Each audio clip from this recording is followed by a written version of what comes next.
We are so excited to be here to do this workshop with you all today. Again, my name is Joy Ingram. I'm a workshop facilitator with RAFT. I also work in a dual domestic and sexual violence agencies as a director of community engagement. So, in addition to being a love superhero, I'm a street runner because I run the streets talking about our agency and all the things that we do for survivors, all the services that we provide, and try to teach people about what domestic and sexual violence are. And when I'm not doing that, I'm on workshops with RAFT supporting advocates. And also, one way we do that is by doing these conferences where we talk about the different things that advocates are facing. And in this one, we'll talk about human centered agencies. And we're also going to talk a lot today about funding. Yeah, it's great to be here. And thank y'all for introducing yourself in the chat too. I'm scrolling through and I saw at least one other prevention person, a director of prevention, cool. And then I see lots of, let's see, counseling, director of the crisis center, volunteer coordinators, clinical services and counseling coordinators, sexual assault advocate, lots of advocates.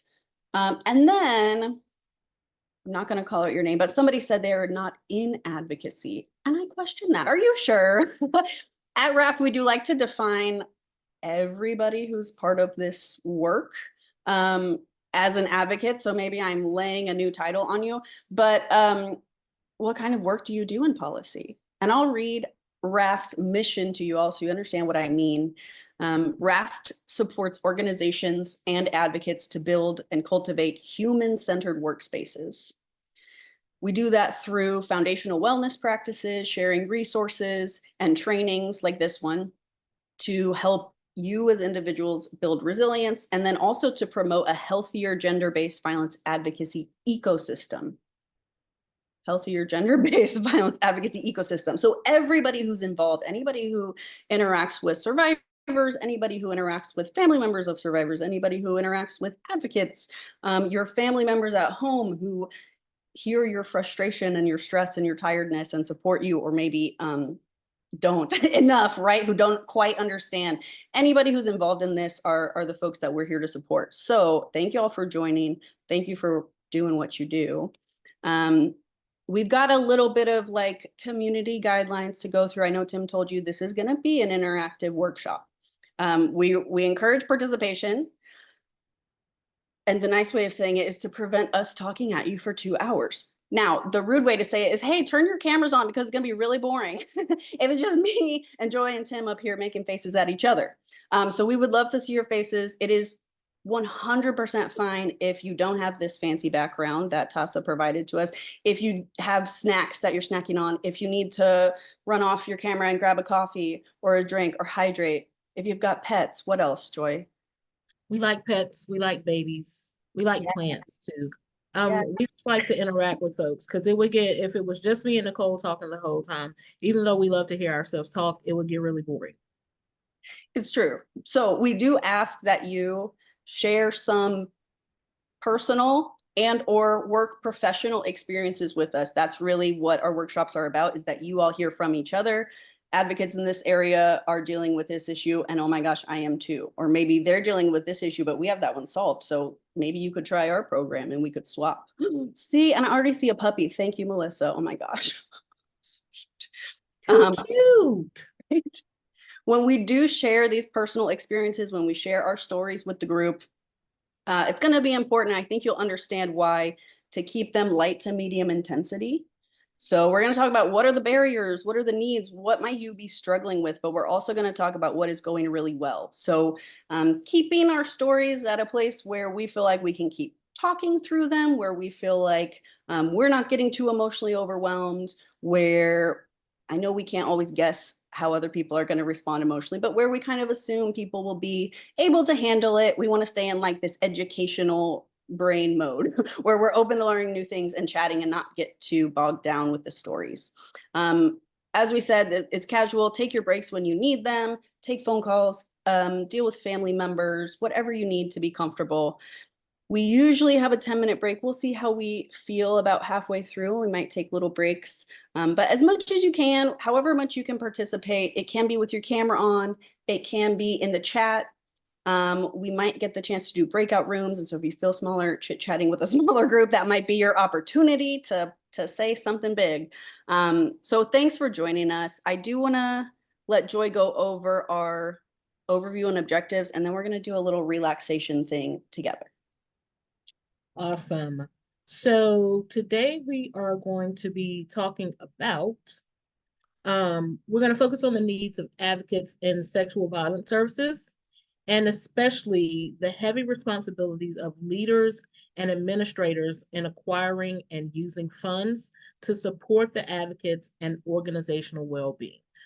We know that a lot of times folks that sit at the top of organizations, we may not see them a lot, or we're not sure what their job is, but overall what their job is to keep the organization up and running and to help make sure that advocates are available to take care of clients, and that can be heavy work that also falls back on the advocates.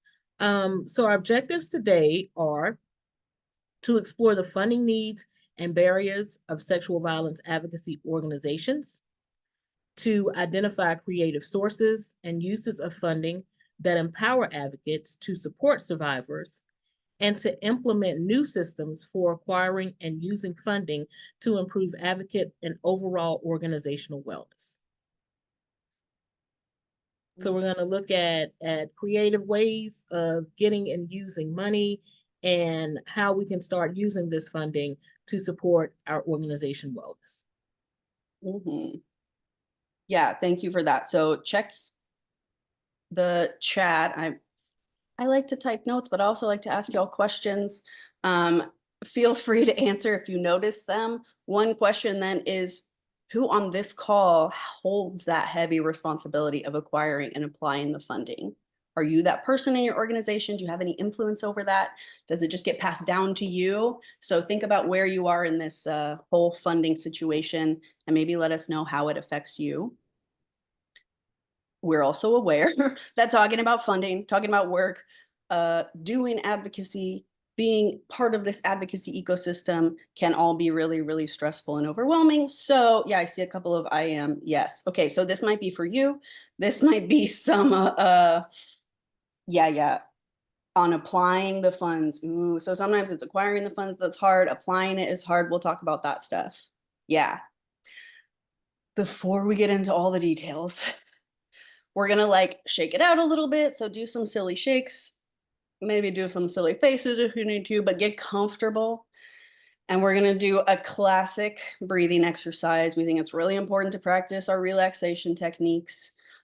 Super great to have a routine practice for resilience building, right? To take care of our bodies. We know that breathing can be really helpful, but it's not always built in. Joy and I are lucky because we do box breathing as part of our trainings, and so it's built into our work. But if it's not for you, then this is your chance to do it, and maybe find a time to put it in a meeting agenda or put it on your schedule for your work week. But we're going to take just 3 minutes just to breathe. We're going to do a box breathing exercise. It's easy to remember. It's alliteration. If you've done this before and you enjoy it, follow along. If you've done this before and you were like, I don't like holding my breath, I don't like having to count, then ignore that part. We're just going to breathe for 3 minutes. All right. And if I know Sophie's on the Zoom, so Sophie, if you'll catch us in 3 minutes and let us know to come back so we don't all fall asleep. All right. So we'll start breathing in first for 4. 1, 2, 3, 4. We'll hold 1, 2, 3, 4. Exhale 1, 2, 3, 4, and hold empty 1, 2, 3, 4. And you can keep counting and breathing at your own pace. We'll wait for Sophie to call us back in just a couple minutes.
And we can finish up our last breath cycle and come back. Awesome. Thank you so much. We're just getting to the point of like, man, it's still going. How is it still going? It's only 3 minutes.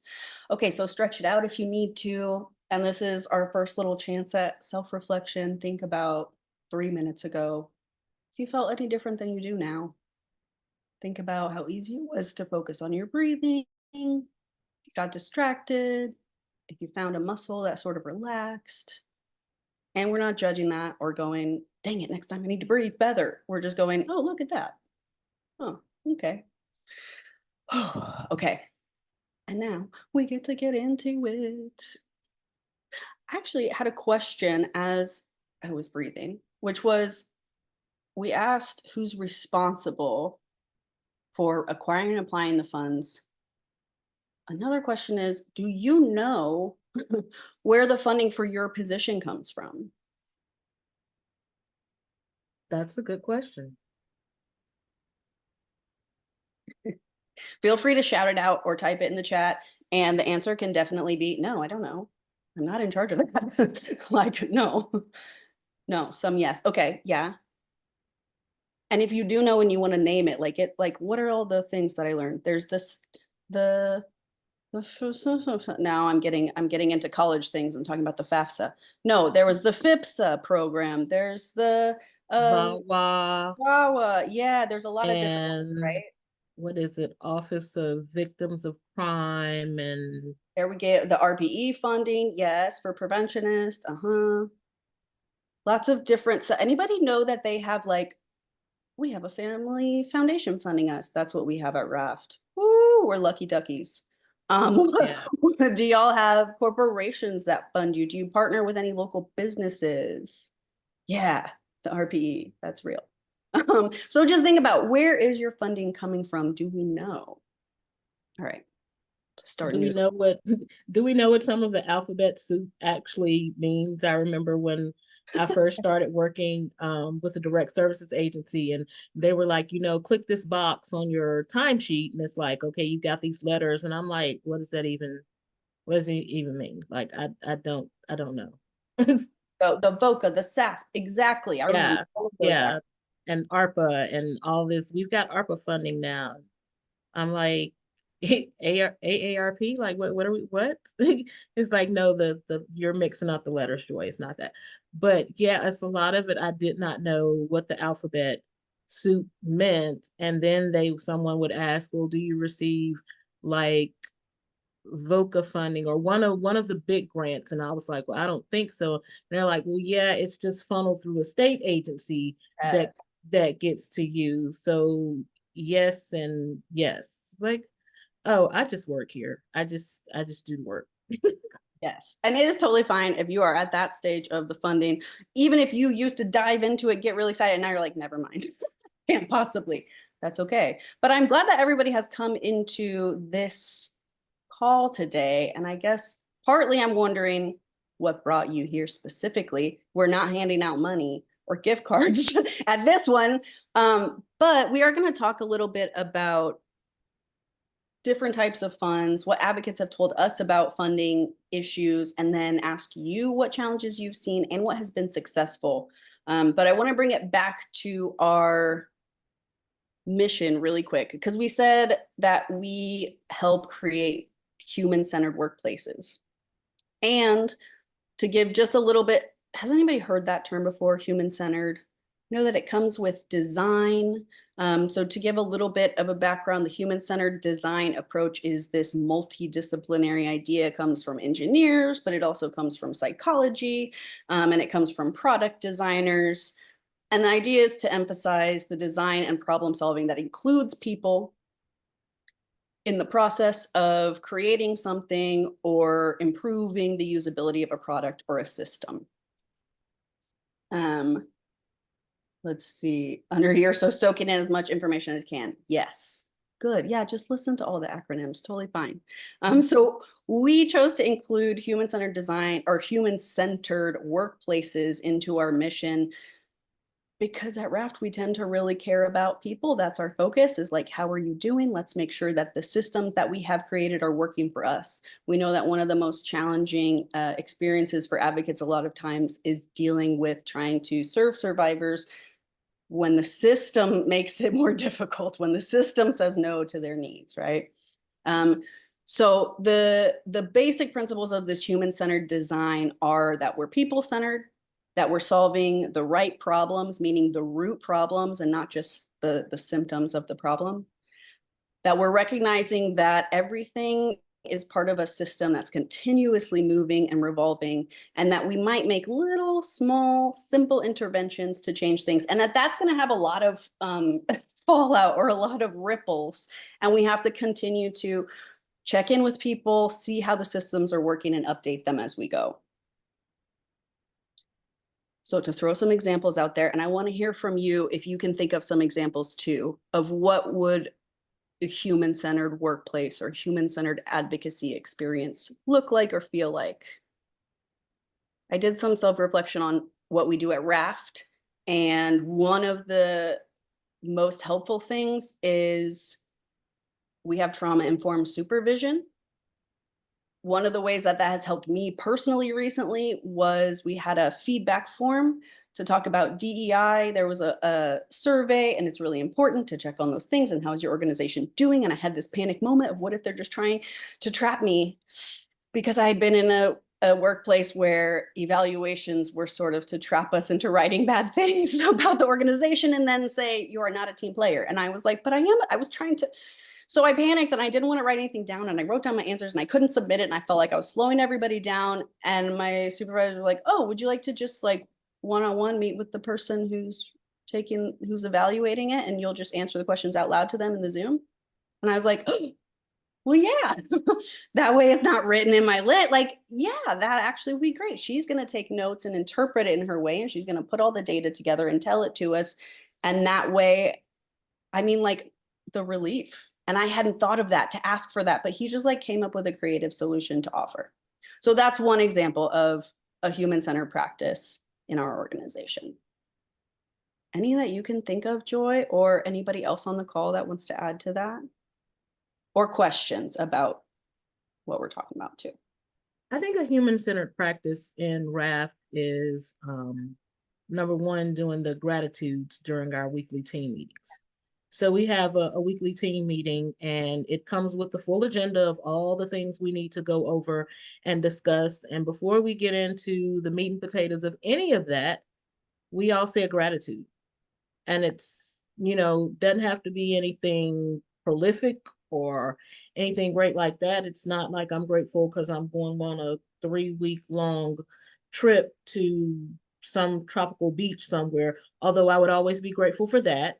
But I mean, sometimes it's something as simple as, I slept through the night because I suffer with insomnia on a regular basis. And just to be able to acknowledge and say that I slept through the night is a beautiful thing. So we take time to offer gratitude to start our meetings. Another thing that someone else mentioned the other day about the human-centered workspace is that we allow ourselves time to chit chat in some of the meetings. Like, it's not, you just got to go in there and business. It's, we can giggle about some things and talk about stuff that's not necessarily related at all to what we do. But if it comes up as a segue, we can chat about it. So it is human-centered. It's not all about, did we serve 50 clients this week? And if we didn't, how do we serve 55 next week to make up for the 5 that we missed this week? So yeah, it is very human-centered. I think it gives us space for us to bring our complete selves to work, and work within our strengths to do the best that we can all the way around for all the people that we serve, including ourselves. Yeah, it is very nice. I was just thinking about like, yeah, if we spend the first 10 minutes chatting, there's no panic, because we're like, we'll have more time. If we are at the end of the meeting, we check in and ask, can we go on, or should we take a break and schedule another meeting in the future, right? We're not like, we're staying in this room until it's done. And that's the attitude that I've definitely had at work before, especially in advocacy work where I'm like, we're so compassionate, compelled to do something, and we're so passionate about what we're doing. It is really easy to get in that urgency mindset of like, we have to do it right now. And it can make it really easy too to like boost the opportunity for us to shame ourselves for not getting things done in a timely fashion, right? Or whatever it is, or for needing help. And so it kind of slows our teams down. So we do a bit of the opposite. And I'm seeing some things in the chat like having a break room for staff that is welcoming. Yeah. And what does that Mhm. mean, right? I was at a place that had a room with couches, but no one ever went in it. So couches is not enough. It has to have something else that makes it more welcoming. Comfortable and flexible workspace. Clarity break. Oh, I'm interested in what that means. Maybe you could teach us. And ooh, advocates share client success stories at all our staff meetings. Nice. I like Yeah. that. Help those of us who are not seeing the clients directly to see the impact and the help that we're all contributing. Yeah, and the reminder that everybody's working toward the center's goals. That's lovely. Because I know we talk about being siloed a lot. Folks who are kind of stuck in the office, or folks like, well, Joy, you get to walk around and be be out, but like folks who Zoom in places, I'm like, I miss you guys. How are things at the office? Unlimited PTO. I like the within reason, but I like unlimited PTO better. Um, that's helped me unlearn previous work cultures in which I would be so stressed to take a day off because I was sick. Yeah. And there are some sort of standard PTO things, or like, but you have to work a certain amount to deserve the PTO that you get. It's like you can't take too many, and your body doesn't know those rules. Come on. And you can only take it for certain reasons. Like it's not, even though we deal with people who are experiencing mental health issues and mental unwellness, they are in crises. When it comes time for us to necessarily, we need a mental health day or we need to deal with the personal crises. A lot of times we will sit and have to go through all sort of mathematical formulas and pull out a flow chart to try and figure out, does this qualify for me to take a sick day? And it shouldn't be like that. If I'm unwell and I need to tend to my wellness, be it mental, physical, spiritual, financial, if I need to tend to my own wellness, then I should be able to use my PTO for that. And it shouldn't be a thing of, you've got to jump through all these loops and hoops and everything to do it. And even just stress yourself out about it. Yeah, no kidding. You're right. It is like you get to write a whole grant application for a day off. Right. You For have to 8 hours report of on it PTO. afterwards. It is a lot. So yeah, as we're brainstorming these, keep thinking about what is working at your organization, what you really appreciate. And it does not have to be to, I think I said at your organization, think about past organizations, think about school that you went to, clubs that you were a part of. It doesn't have to be super formal, but if you've experienced a practice that you were like, oh, that was supportive, that felt good, I didn't have to worry, let us know. Yeah. Okay, so we know that we're talking about funding, right? Some of these examples that we've come up with are pretty much freebies, right? Maybe spending time in the break room seems like a freebie that we don't necessarily need a lot of funding for, but the PTO, we got to find funding for that. Sharing information with each other, having staff meetings, that seems like it's probably covered. But I was just thinking about Joy, when you said the chit chat, and then I thought about the box breathing too. Are those like allowable activities under any of your grant funding? Is there, who do you bill when you're like, I just needed a break? Where does that 15 minutes go? I don't know. I remember that being a struggle at an office where I was, calculating like things by every 15 minutes with our time. And then we had to say how much came from which grant. And it was like, well, what does that come from? Like, where do we, and again, should it be that hard to take a little break? So one reason we're talking about funding is it does seem to be connected to everything. The worry about not taking time off is likely related to, are we worried about not getting paid for a day? Are we worried about not having our position saved for us when we come back because we've missed a day and it wasn't allowed or whatever it is?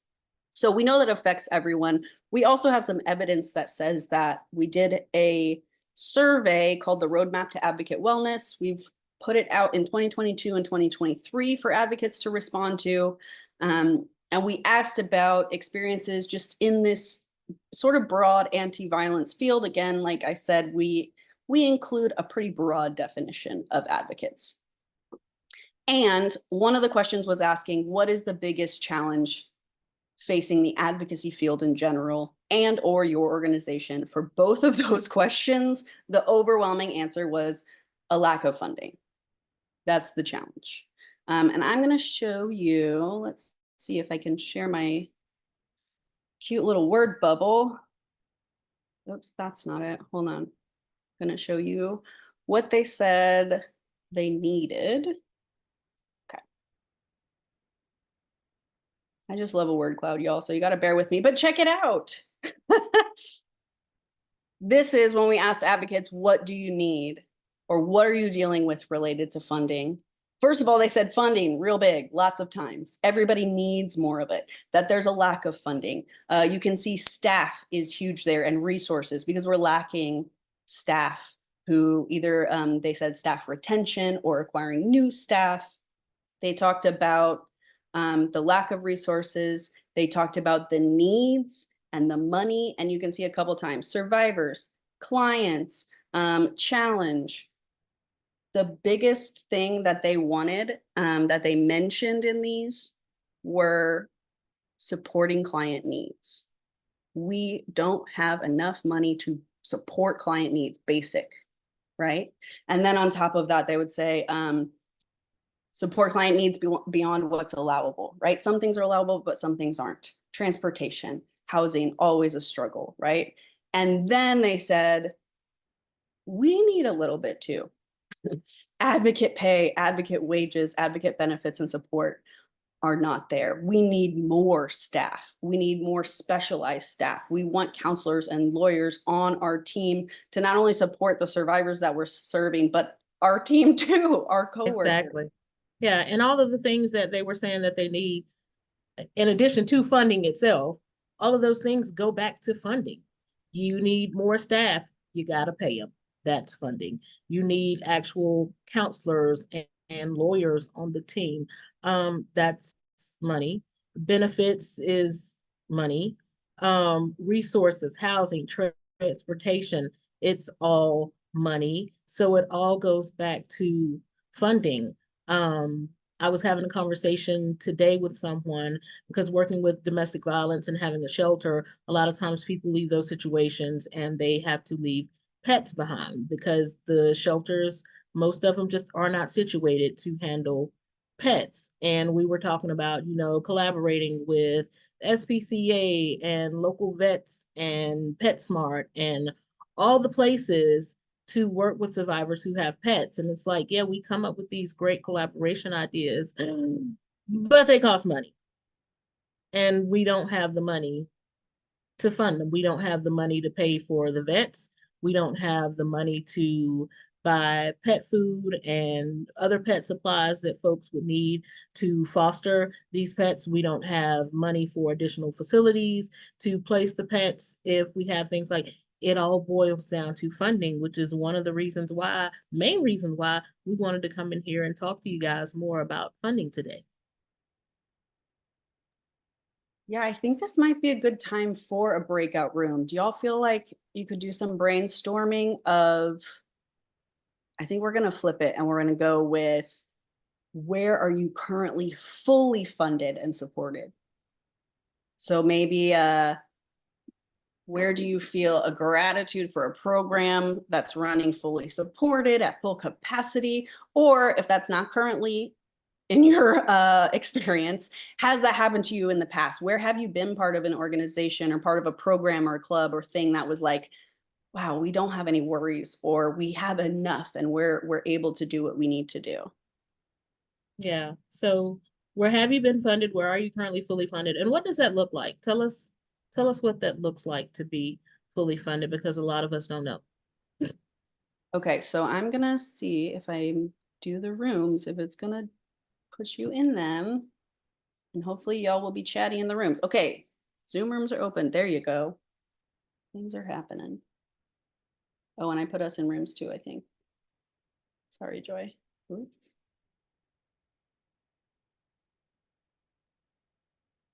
Hmm.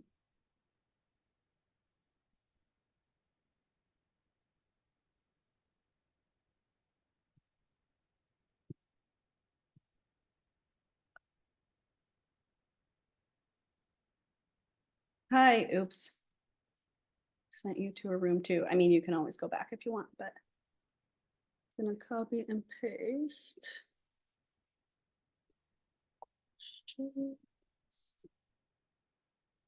Wait, are you saying something to us because you muted?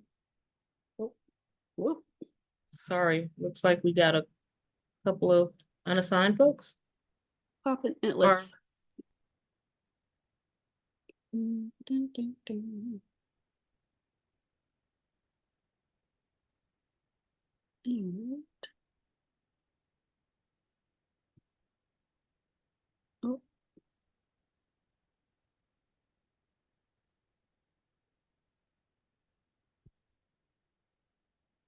Try that one. What's up, Ricky? there it is. Yeah, we'll see. I just popped them around to different rooms, so we'll see if they. If they stay in one. Mhm. Yeah, if they get to chit chat. Let's see. It does look like maybe we need to just move to room 2 because it's very chatty. Beatrice, I'm putting you in room 2. They're having a good chat. I love that we can see who's talking and who's not. How do you see that? Oh, can you not see it? It's very interesting. Oh, maybe not. All right. It's like when you open the breakout room, so the pop-up screen shows me like who's chit-chatting and who Oh, okay. like room 2, everybody's mics are on, and they're doing little Ah, I see now. and room 4. So yeah, can you see that? Pretty cool. So maybe we'll have a couple, but I also know if folks are like me, sometimes you join a webinar and you're like, I'm there, but am I there? I'm here, but okay, I gotta let the cat out because he is meowing. Hold on.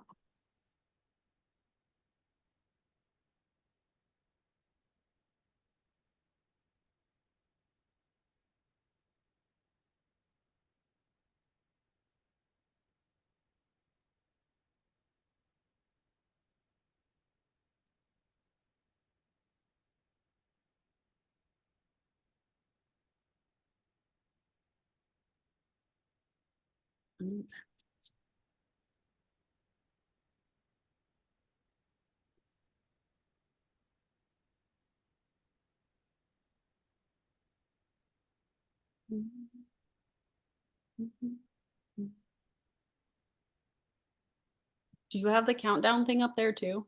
Or do I just see that? Oh, and we're recording this section too, aren't we? So that's gonna be silly. Any chance you all edit these and cut this part out?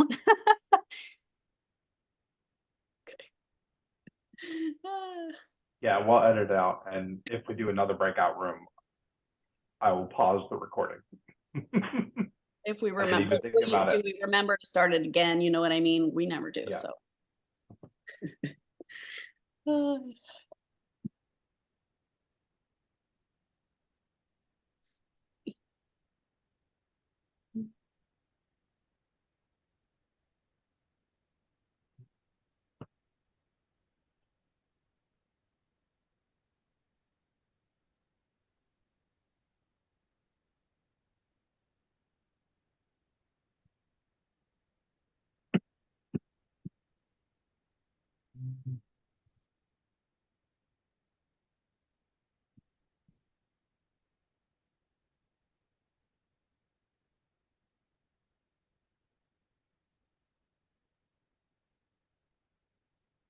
Okay, we'll see what we come up with.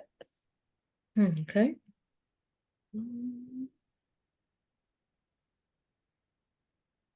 It automatically brings folks back. Oh yeah, there we go. Okay, it'll give them a minute.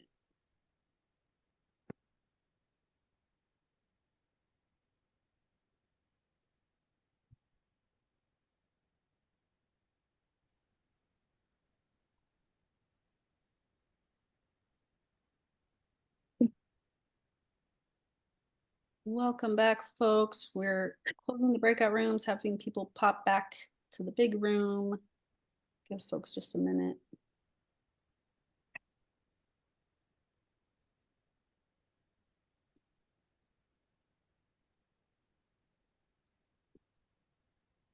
And as you're here, if you got to have a great chat with folks in your breakout room and you like to be a spokesperson for your breakout room, get ready to share with us what you talked about.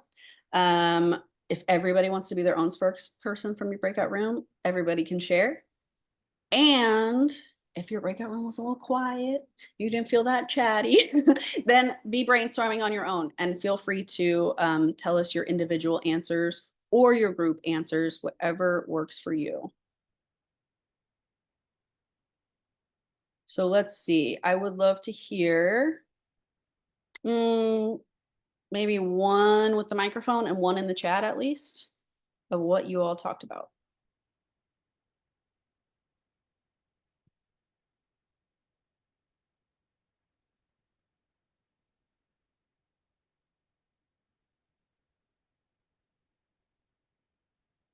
Ooh, do none of us have a healthy, fully funded program? Let's see. I try to be the last person because I talk a lot.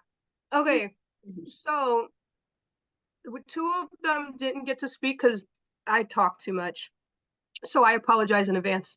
But we talked about, so I don't really know, like I said, I was telling them that I'm under a year. I don't really know all of the terminology. And so I just write, I fill in all the paperwork that they give me and explain all the percentages and everything like that. That being said, I've never had them come back and say, you have to fix anything. So I feel like I'm doing fabulous because they've never come back to me. So I'm hoping that that's true.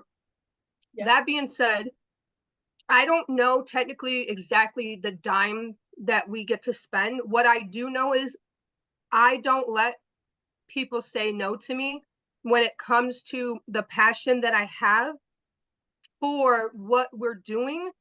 And I know that it's going to change someone's life. I was giving them an example of how last Christmas, someone had said that they acted out of anger because they were cold. So I took that and I called the company.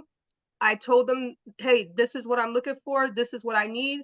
Could you help? They donated 175 blankets. And I did a blanket drive-by outside of my office. Cars lined up and came around. Every kid, every adult in the car got a blanket until we ran out. This year, they called me back and said, I talked to her this year and she called me back and said she wants to donate 400 blankets this year. Wow. And we're going to do it again. So that's, I don't pile so much stuff up on, like I focus on the deep instead of shallow. And I want to try to get what the feedback that I get, I want to use that. And that's what I want to explore in. And so that's kind of the only really issue we have is transportation, but that's not on my grant right now. But in the future, because I'm always thinking ahead, I want to be able to see if the churches will transport teenagers to my primary prevention building if the school allows it, since I can't personally go on the school premises because we got taken out of the schools.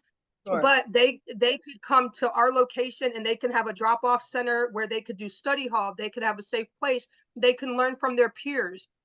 So that's my next goal, but that's just in my brain.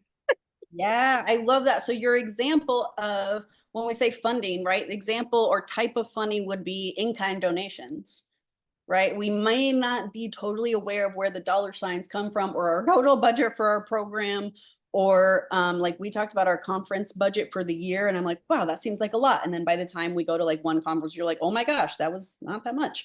Wow, it takes a lot more than you think. And yeah, even not knowing that, you can be really creative about the way that you collaborate with outside businesses. And Right. that they came back and they were like, and now we're going to donate even more. That is so cool. And you did curbside pickup, Yes. so you just had to drive through. That's awesome. Yes, and I just want to make it clear, we do get funding and we Yeah. do get materials and all that donate. I mean, they give us all these materials and different stuff like that, but mine is just thinking outside the box when the funding is not available anymore.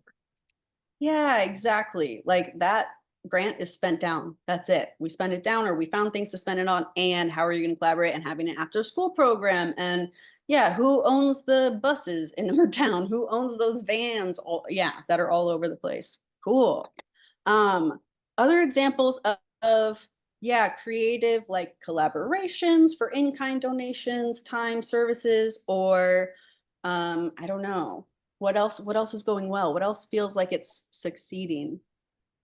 I just wanted to make a comment. I noticed, I'll only speak for myself, but it was really tough initially to think about what's going well. And it was only once we started talking and even listening right now that I realized, oh, wait, we like actually do have some things going on. I think we're so focused on the funding that we need and what's the next big program and what do we have. So I don't know if that was anyone else's experience, but I thought I'd share because that's how I was feeling. I'm so glad you said that, because Yeah, it is one of our clever facilitation ideas that we normally go, okay, so what's going well and what's going wrong? And then everybody's like, well, here's what's going wrong. And I'm like, is it because we ask it second? So we're just not going to ask it at all. We're going to start with the good. What is going well? And it is hard to think of. Yeah, it really, just like those gratitudes Joy talked about, it's not like they were the easiest like thing to think of every time we meet. Oh, gratitude again. yeah. But I think that gratitude and thinking of what's going well is sort of contagious. Like when someone said they share the client success stories in the staff meetings, I think that's great because a lot of times, you know, some of us may not do direct services, or even when we do direct services, sometimes we get bogged down with the negative that we see so often that it's good for someone to be able to tell a success story so that you know what, maybe not my client this week, but somebody's got a success story. And then maybe later on, you will see a success story. I love when I go out and I do presentations in the community and I do the public awareness events, and people will come up to our table and they tell me, you know, your organization helped me out a long time ago. Or, you know, my family member was in a situation and your organization helped them out. You guys do great work. It's that type of stuff, because we do have clients that just make you want to pull your hair out. And there are situations that clients are in and things that happen to clients that just make you want to throw your laptop up against the wall. But then you get some success stories where if it's nothing but somebody saying that they understand now, that they didn't understand before, but they understand now, or that they're doing better, or that we help them. And those success stories are really good. Also, they can spin off ideas for other people, because a blanket drive, who'd have thunk it? And now it's like Christmas is coming, cold weather's coming. I know that we have a very large homeless shelter, homeless population in our area, and I love a good blanket. I love a good blanket. So I'm like, you know, and now I'm one of those people, I will go to the store and I'm gonna buy a throw. I'm gonna buy a soft plushy throw, even though I may have 30 in the closet. I'm gonna buy another one. You know, and now it's a thing of, okay, Joy, you do have 30 in the closet. You don't need 30 of these. If you use one every 3 days, you're still, so it's like when I think of a blanket drive, I'm like, this is a great idea. We've had, you know, there's a knitting group in the town that put together some blankets for the kids in our shelter. And I like to make sure that each one that comes in gets a blanket, because I grew up with homemade blankets and I just love a good soft blanket for whatever. I've got one, actually, I've got a nice plush pink blanket that I got from Walmart on the back of my chair because our office gets cold. But I love it. I thank you for the idea, Melissa. Yeah, no kidding. Hopefully we'll get to do some more brainstorming and sharing of ideas. This is the opportunity now to talk about the like less successful side of it, of what are the barriers that you individually in your advocate capacity are dealing with. And I don't mean our whole organization needs more funding. I know that my leadership is stressed out about whatever, or my advocates are, you, what is it that affects you? Like, I don't know, we don't get mileage.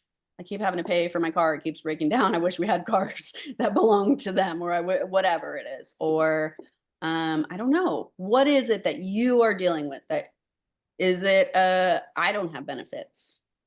Is it my rate of pay is really high, but I don't have benefits? Is it I've got benefits, but my rate of pay is really low? Or is it my rate of pay is low and I don't have benefits either? Yeah, You know, because I've seen that in some organizations and it's really baffled me, but it happens. We are seeing a lot of barriers to funding and a lot of issues with short funding. So what, like Nicole said, what specifically are you as an individual advocate dealing with?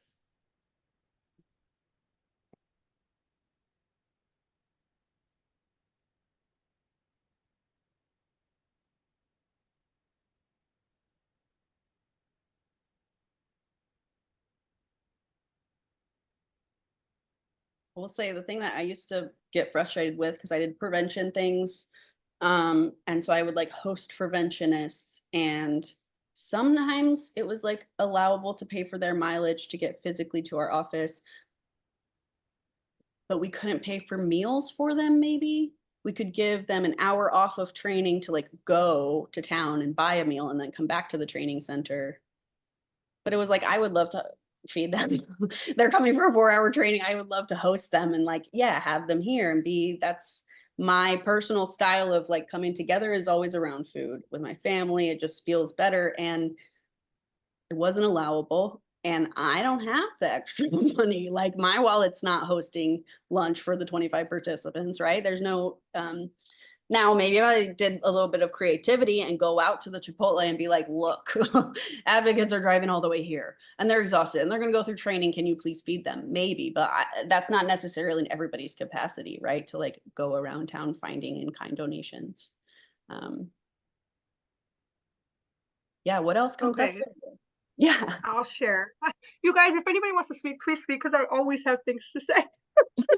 Okay, so okay, so I don't know if this is the same thing because I deal with I don't know. Okay, I'm just gonna say it. Yeah. So I was at a TASA conference in San Antonio, and so coming from, coming in there and sitting all day and being there all day, they did not have coffee. Now, to some people, it might sound really insane, but for me, as someone with ADHD, I don't think we think about all the staff that may have different things that they're dealing with. And for me, coffee allows me to focus. It allows me to sit there. It allows me to feel warm.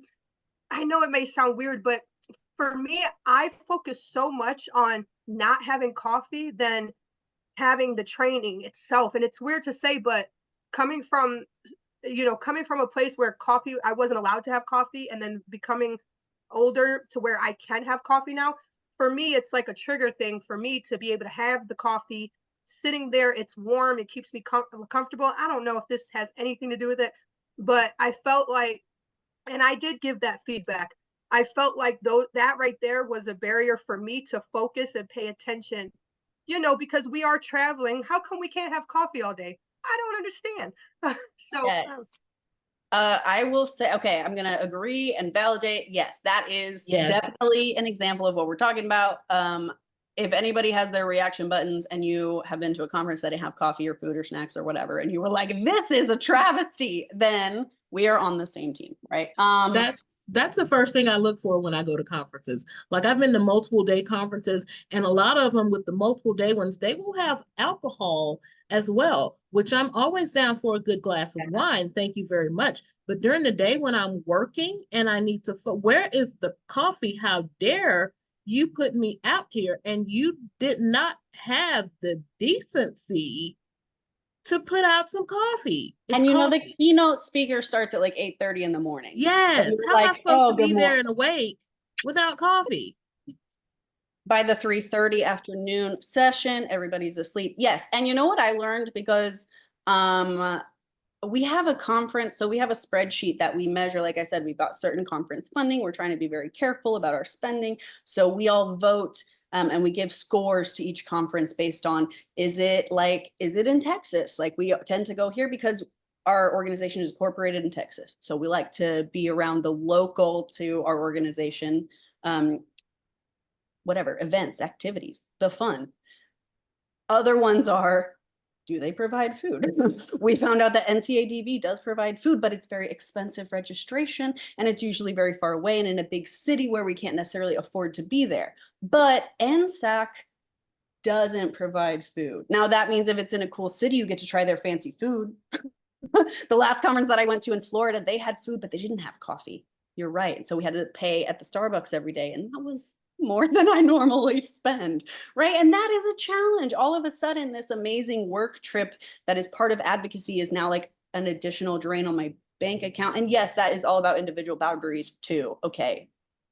And considering that humans need energy and sustenance, right? That is something that tends to be overlooked.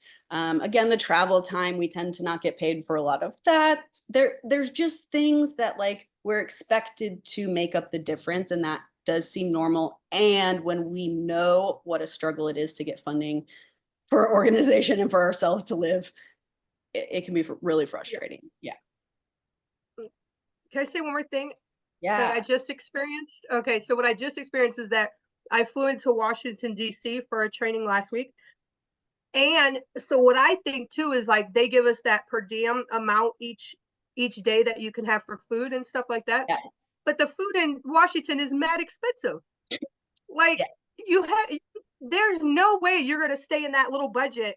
I think we should take in consideration the states that we're going to.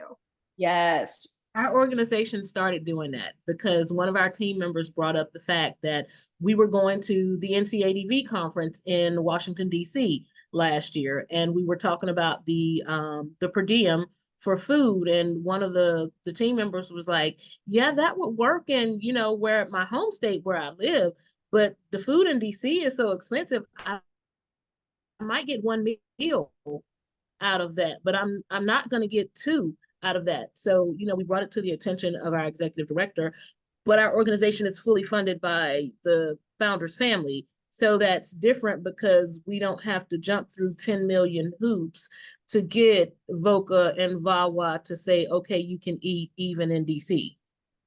And those are the barriers that we are talking about. Like, what are some of the barriers that you are seeing as an individual advocate at your organization? I know that we see barriers to getting prevention funding a lot, sometimes outreach and awareness funding. You get budget cuts and program cuts there before you'll see the cuts anywhere else. And on a certain level, I get it, but on a certain level too, that's part of program services, because if folks don't know that we're here and they don't know what we do, then how will they come to us? I'm going to bring in the chat really quick.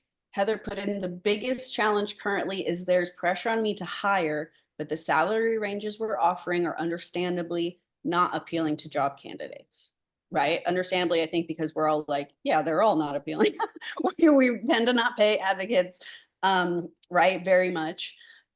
And the effect of that is that then the team that is currently hired is feeling overworked. Clients have to wait longer for care. And it's this rough cycle, right? So then clients are going to be more frustrated. We're going to feel like we're not doing enough because there's never enough resources or advocacy for the need that our communities are facing.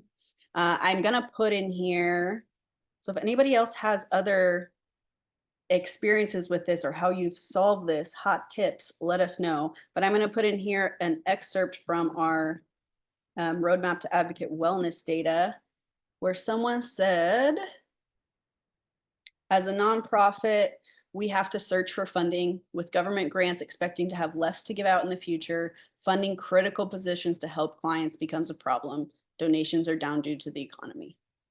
Right? So just, yep, from 2022, 2023, similar situations, and it's continuing. And this person who responded obviously is looking at like, right, I know that there were cuts to VOCA in the past year. I know that there has been a lot of like capacity cuts with staff. And so what are some solutions to this? Is anybody talking about cutting capacity of services to match the staff level that you have?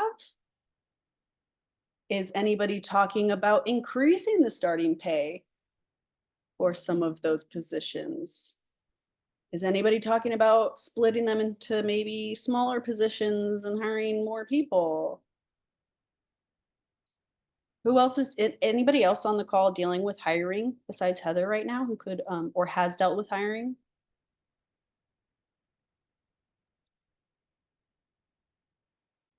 Ooh, caps on administrative costs can be very limiting in the ability to build infrastructure to support programs and staff. Yeah.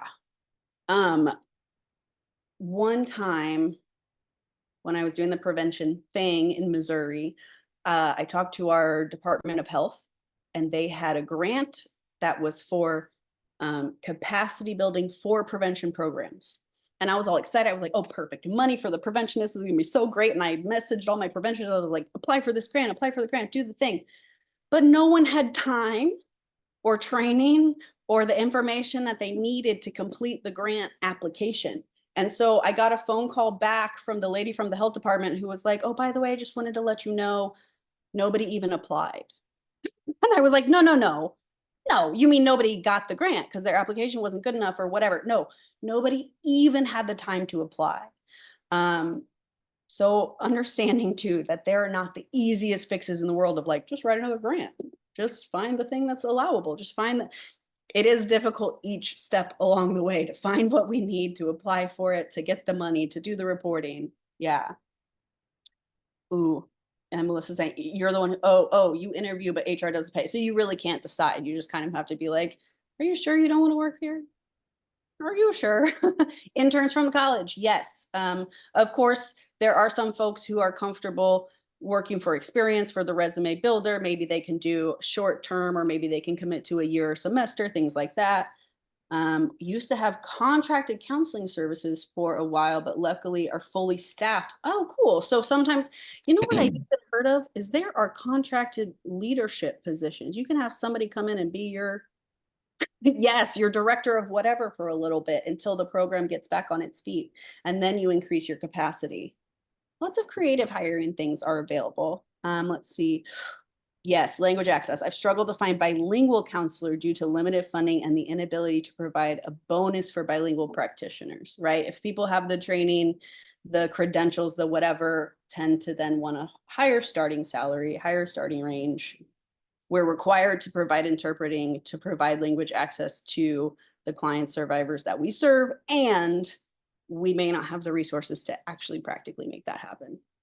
Yeah, funding for staffing is a big issue because, and I think part of that comes from a place of people expecting nonprofits to be poor and people sort of expecting a lot of nonprofit work to be done on a volunteer basis, but it's not the way that is. And we as nonprofit agencies serving survivors are going to continue to struggle when you have other corporations out there who do things like give their employees health care day one. You know, when you're still going to nonprofits and you've got to wait 30, 60, 90 days, if at all, you know, to get health care, that's problematic.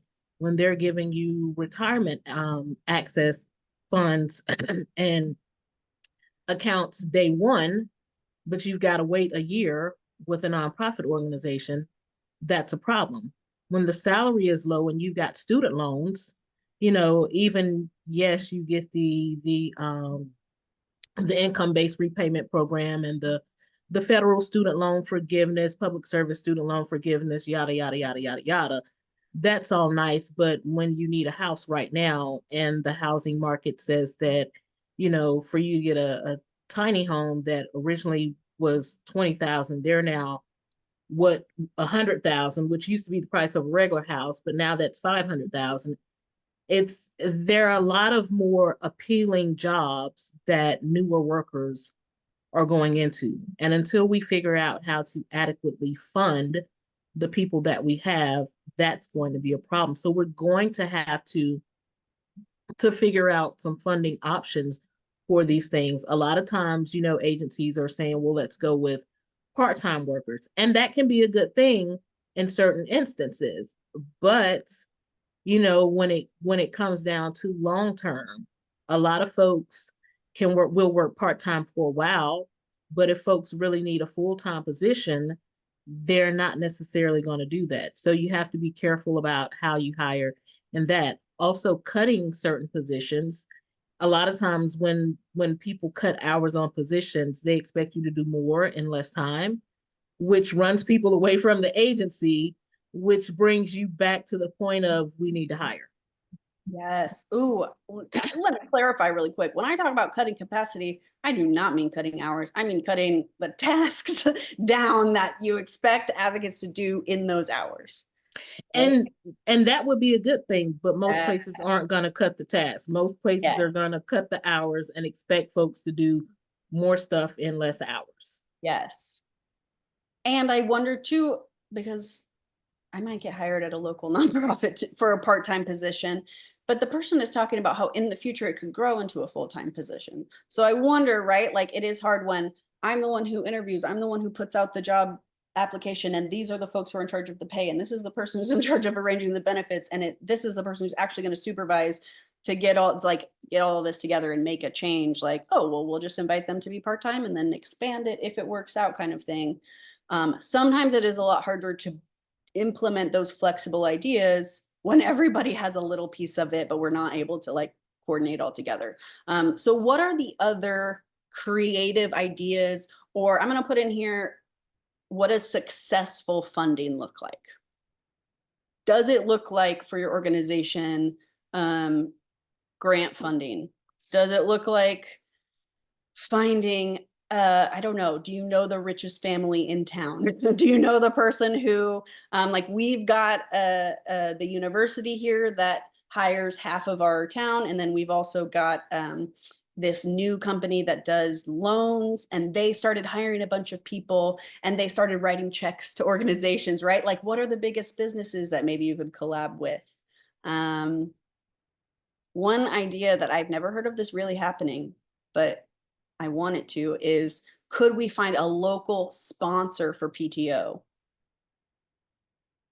I got this idea from from that show Below Deck. Remember that they're on the ships and they're working underneath, and then every once in a while the owner of the ship is like, let's take you all to resort to have the day off. And I'm thinking, who wants to host our advocates to a day off, right? Host them to a retreat, not like a training retreat, not like a we're learning more and we're increasing our capacity retreat, like we're taking a breath and we're chilling out and we're not worrying. We're celebrating a moment together kind of retreat. Is there anybody who cares about that in your town? What is the health department doing in your town? Right? Because we know that violence is a public health epidemic. So how are they getting involved?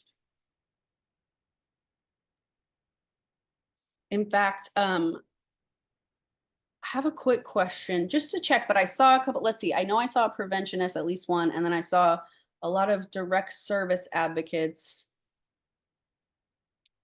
And I've heard of some contention in the past between direct services funding and systems change, capacity building, prevention style funding. Are we feeling any of that? Is anybody having a lot of feelings about stop giving our money away, we need it for direct service? Or is anybody feeling like we never fund anything for prevention, so it's never going to end? Is anybody having those thoughts or those feelings? No, you're cool. Melissa's cool. Tim is smiling, so I know he knows what I'm talking about. This thing, it's a real thing, right? And that is totally fine if you're feeling it. I want to know just in case. So shout it out if you're having any feelings and we can talk about them. But I just wanted to point out that a lot of times prevention funding can be a really broad area of funding. It might be that the language they use doesn't make much sense to what you're doing. But if you've got those creative people, if you've got those folks who can kind of understand it, if you can call that person at the health department and be like, explain who you want to apply for this, explain who you wrote this grant for, and what you're looking for, sometimes you can get a lot of help and make the prevention funding feel applicable to direct services. And I say that as a preventionist because I feel that this job that I do right now is doing prevention, right? The CDC says that one of the prevention strategies is to support survivors of violence. So supporting our organizations and making them really effective for when survivors come in is in fact doing prevention work. So consider how these might overlap, how they might help each other rather than thinking of them as like opposing pots of money. Hopefully we can get a little bit of both.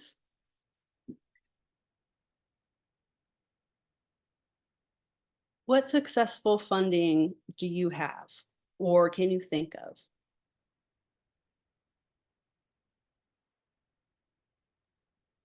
I do have to, we have an event each year. It's called White Rock Q. And it started off as this like very small barbecue. I think it might have started off in someone's backyard. That was before my time. I don't know, but it's really expanded and a local brewery has really blown this up. And it has become this gigantic barbecue competition where people buy tickets. And the extra cool thing is that our organization does not need to do anything. There's like a committee as part of this brewery who's just committed to making a difference, and they set it up, they get the vendors, and we just show up the day of and help sell raffle tickets. It's fun. And we get a good amount of money for it. And so that's like a kind of a big success for us funding wise. And it's fun. So Yeah, that's awesome. And so we don't necessarily know how that relationship came about with the business, but it's been able to continue year after year. That's awesome. And I know Joy has stories about that too, because she's great at outreach events, great at collaborating and asking folks for like, what can we do together? Ooh, and we've got a cool one in the chat. Board members make donations specifically solely for staff appreciation. So that would be right, our type of funding that's like earmarked or restricted or conditional. This has to be for advocate wellness or staff appreciation. I love that. And it's gift cards, prizes for birthdays. Yeah, recognizing our birthdays, anniversaries, and then, yeah, little prizes in the staff meetings. That's cool. So things that can promote wellness, can promote a little bit of that belonging, which go toward retention, even if we don't necessarily get to give out huge bonuses or raises all the time. They don't make up for that. We know that. But we know too that we can create a supportive culture even without like a ton of dollars. It's great to give something for the board to do. How many of our board members sometimes are like, want to help, but not exactly sure how? This could be their opportunity. Like if you've got board members who are in awe of the advocacy that you do, okay, perfect. Put the money where the mouth is and let's give them a break, give them a chance, give them a party, whatever it is, right? Yeah. Does anybody have like sponsorships from local businesses, or anybody ever get one of those big giant checks? Where'd you get your big giant check if you ever got one? We just got a big giant check. So at the direct services agency where I work, we did our 3rd annual tractor pull. And this is a funding source that a lot of people may not think about when it comes to like connecting with people in the community. So once upon a time, a few years back, I was sitting in my office doing something close to nothing, but different than the day before. Some of y'all will catch that, some of y'all won't. Anyway, I got a phone call and the guy says, hey, I'm trying to find your office. And he's like, I want to come down and talk to you all about doing a fundraiser. And I was like, ooh, you want to come talk about money? Well, let me be your Google Maps and get you here ASAP. So I got him to the office, and he's a local businessman. He owns a tree trimming and landscaping service. And he's heavily involved in the tractor pull culture in the area. And so he said he wanted to put on a tractor pull and do a competition with it. And the funding, whatever funding we raised after he paid all the expenses for it, would come to us. And I was like, I have no clue what a tractor pull is, but let's make this happen. Do you need me to ride a tractor? Are we tying a harness to me? I don't know what we're doing here, but I'm gonna do it because you said money and our agency needs money. So we did the first tractor pull in 2022. We made about $6,000. And then in 2023, we did another one, and I think we grossed close to 11,000. This year was our third one. We got 16,000. And it's a fundraiser that is like, it's a low pull fundraiser. Like, it doesn't take, you think about doing galas, throwing a gala, and you've got to get a venue, and you've got to get food, and you've got to pay for all these things, and you're going to need staff to work them, and you may want to have a band, and then there's a silent auction, and there's a lot that goes into this. Well, with this, number one, he basically does everything that needs to be done. He gets the people to enter the trucks and the tractors. They enter their own vehicles. He's in charge of that. He secures the venue. He secures food trucks to come out and sell. So the folks that own the food trucks to come out, they give like 10% of their proceeds for the day to us as well. All we basically do is we come out the day of and we take tickets. We sell the tickets. I found him someone to come out and sing the national anthem. We make sure that the porta potties are stocked with tissue and relatively clean that day. We help clean up the day after, and we help get sponsorships for the rest of like the prize money. That's what we do for that. It's not a whole lot that's involved. So finding someone and finding a good event for a particular niche is a good thing, because I live in a blue collar area where folks work in factories and they work at grocery stores and they work at hospitals. A lot of us in this town aren't necessarily going to try and go and spend $100 for a gala ticket. And then you've got expensive silent auction items, and you've got to get super duper dressed up. And then all the things most people in this area aren't going to be into it. But if you can find events that people are more into, we did our first community kickball tournament where the nonprofits all came together and competed for a pot of money. It was our first one. Of course, we didn't make any money really, but it was a good blueprint, good platform to start something that can grow into something bigger. Another thing that I've found that people love in this community, and we're trying to build on that platform also, is cornhole. Like, I never heard of cornhole before I got here, and then I got here and it's like, that's really big. They are serious about cornhole around here. You know, you can get beat up about cornhole here in this area, but people come out, they have whole tournaments on this. I'm like, this is a way that we can use this platform and we can raise funds. And I will say with fundraising, think outside the box.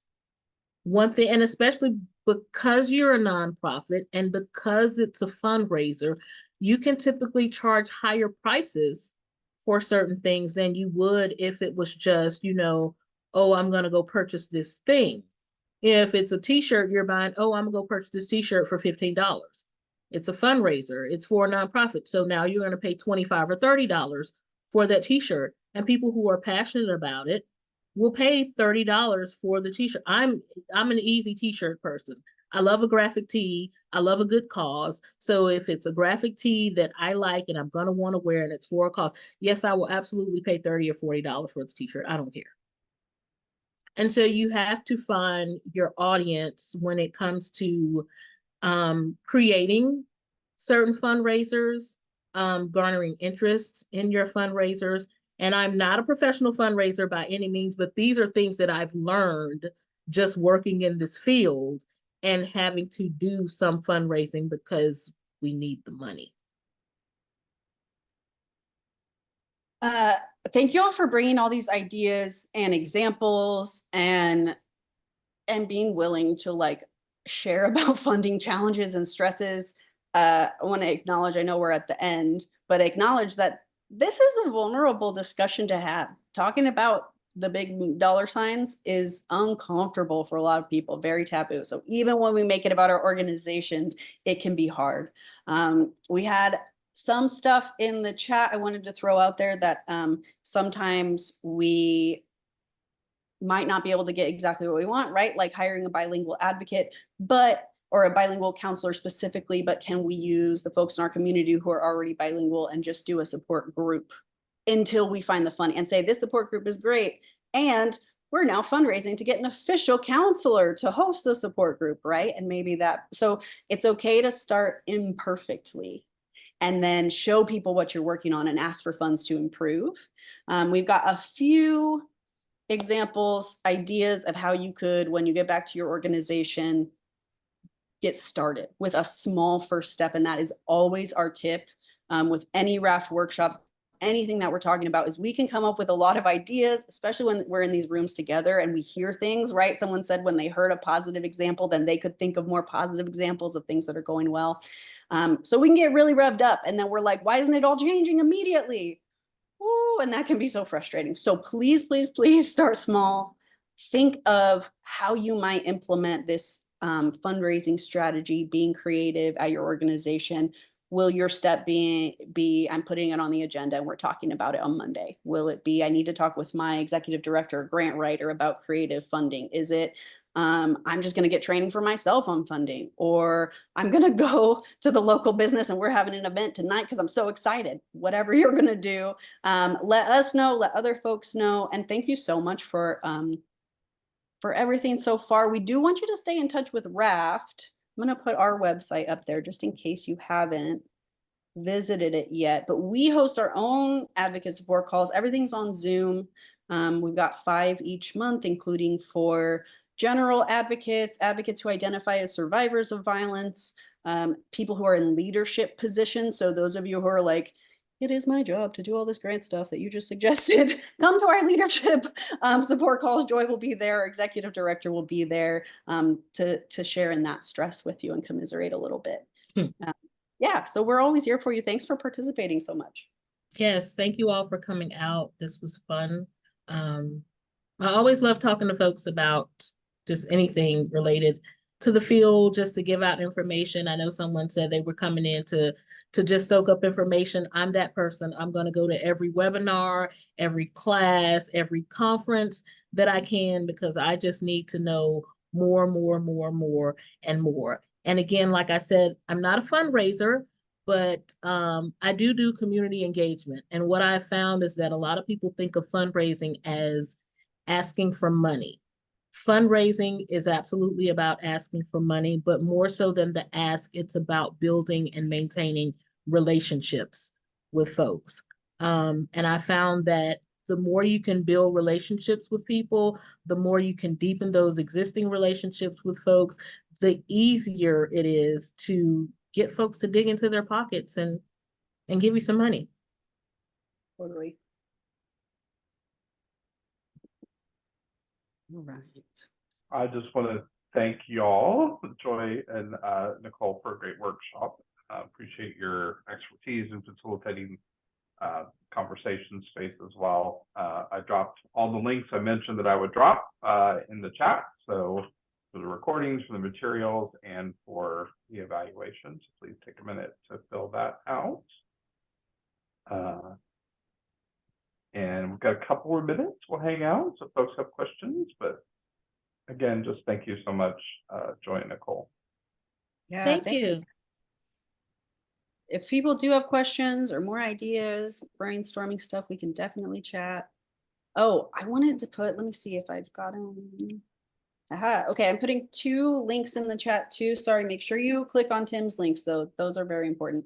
But I'm putting a couple resources that Joy and I have talked about in the chat, free from, if you haven't heard of them, they're a very cool organization focused on the financial, I don't know if they call it freedom, but stability, specifically for survivors of violence. And of course, we know that a lot of advocates were survivors of violence too. So you could use it as a survivor. You might get some tips as an advocate. And then the SOAR Collective has put out a publication based on their research called We Deserve Better. And it's talking about the status of advocates in the field. It does talk a lot about how much the compensation is, but a very huge study to look at. Lots of good information and resources there too. Yay. Okay, and now what? Do y'all get a break after this? Are you going to another workshop? Is it nap time? There is another workshop, keynote speaker, that nice. starts, I would say at 3:30. That should be really good, on kind of looking at the intersection of engaging men and athletics in ending sexual violence. So Nice. That'll be cool. Very nice. hope folks will take that opportunity. Yeah, maybe do a little power nap, get ready for the next one, go outside, see what's happening out there. Thank you all so much for coming. Mhm. Yeah, feel free to reach out to us, info@rafcares.org.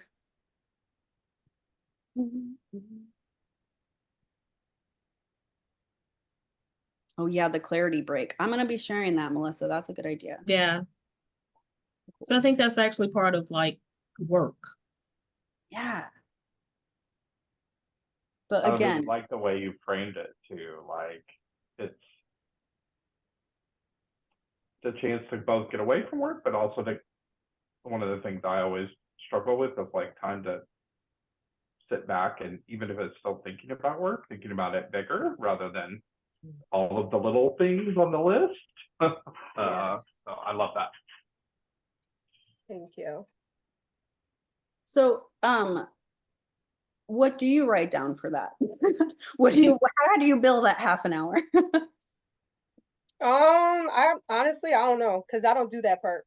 There you go. It's actually, and I don't even know if what they do, because my boss takes care of that part of it, but we actually got it from an EOS. EOS is what we do to hold our employers accountable, and they do the clarity break process. And so we're still working and we're still strategizing and coming up with strategic plannings of what we're doing in that clarity break. But Sure. we're taking a step to leave our offices and going to a park or going outside or just going somewhere but you still have to be working. So that's how you still can, I think that's how you can still use that, because you're still doing strategic planning. And for my RPE grant is, what are you doing for your strategic planning, which I'm always still learning and doing strategic planning. So I'm just not doing it in my office, sitting at my desk. Yeah, right. And that's there's all kinds of scientific evidence to back up that getting out of your space and getting out into nature is helpful, and thinking about, yeah, right, like seeing the big picture because you're not in that setting. Ooh, Yeah. that's cool. Hmm. Hmm.